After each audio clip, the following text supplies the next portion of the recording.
হুমায়ুন আহমেদের লেখা অপেক্ষা উপন্যাস বইটি পার্ট 10। এখন বাজে 11টা। ফিরোজ জ্বর নিয়েই বের হয়ে গেছে। মনে হচ্ছে সে তার MA পরীক্ষাটা সত্যি দেবে না। ফিরোজের এই একটা ব্যাপার আছে, হাসি তামাশা করেও যা বলে তাই। সুরাইয়া গম্ভীর মুখে বারান্দায় দাঁড়িয়ে আছে, তার হাতে ক্রিমের একটা কৌটায় ইমনের দাঁতটা সুরাইয়া সকালবেলা বিছনা ঠিক করতে গিয়ে পেয়েছে এবং অতি মূল্যবান বস্তুর মতো কৌটায় ভরে রেখেছে। ইমন নিশ্চয় দাঁতটা পেয়ে খুব খুশি হবে। একটা বস্তু নিজের শরীরের অংশ ছিল, এখন নেই। ব্যাপারটার মধ্যে বিরাট নাটকীয়তা আছে। ইমন তার দাদির ঘরে থেকে বের হচ্ছে না। আকলিমা বেগম ডাকলেন, বৌমা হুইন্না যাও। সুরাইয়া তার শাশুড়ির দরজার সামনে দাঁড়ালো। তার মনটা খারাপ হয়ে গেল। কি বিশ্রী ব্যাপার! আকলিমা বেগমের শরীরের ওপরের অংশে আজ কোনো কাপড় নেই। শাড়ির ওপরের অংশ তিনি কোমরে প্যাচ দিয়ে পরে আছেন। আকলিমা বেগম হাসি মুখে বললেন, কারবার দেখছো? ইমনের দাঁত পড়েছে। সুরাইয়ার গা কাটা দিয়ে উঠল। ইমন্যে আবার কি? তার ইমন কি কাজের ছেলে যে তাকে ইমন্যে ডাকতে হবে? বান্দরটারে কি সুন্দর লাগতাছে দেখো। বান্দর আবার ফোকলা দাঁতে হাসে। ও বান্দর, তুই হাসোস কেন? ইমন্যা তার বান্দর হাসে, ভ্যাক ভ্যাকাইয়া হাসে।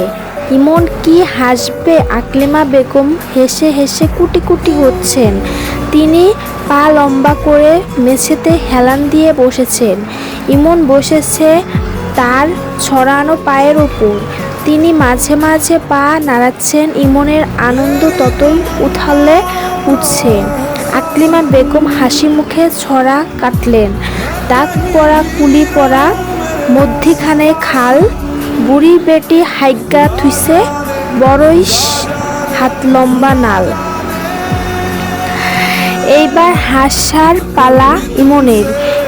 এমন মজার ছড়া শুনে মনে হচ্ছে জীবনে শুনিনি। ছড়ায় সত্যি মজা আছে। সুরাইয়া কঠিন গলায় বলল, ইমন আসো তো, কাম করো। আকলিমা বেগম,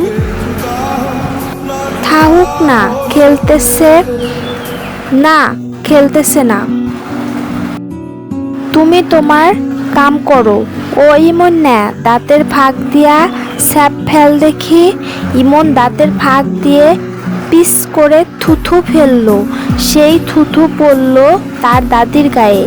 তিনি হেসে কুটি কুটি হচ্ছেন, আর নাতিও হেসে ভেঙে পড়ছে।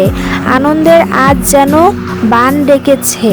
সুরাইয়া তাকালো ছেলের দিকে। ছেলে চোখ বড় বড় করে মাকে দেখছে। সুরাইয়া বুকের ভেতর হঠাৎ মোচড় দিয়ে উঠল। আহারে, ছেলেটাকে কি সুন্দর লাগছে! সত্যি সত্যি কাঁচা হলুদ গায়ের রং। সুরাইয়া নিজে এত ফর্সা না, তার বাবাও না। ছেলে এমন গায়ের রং কোথায়?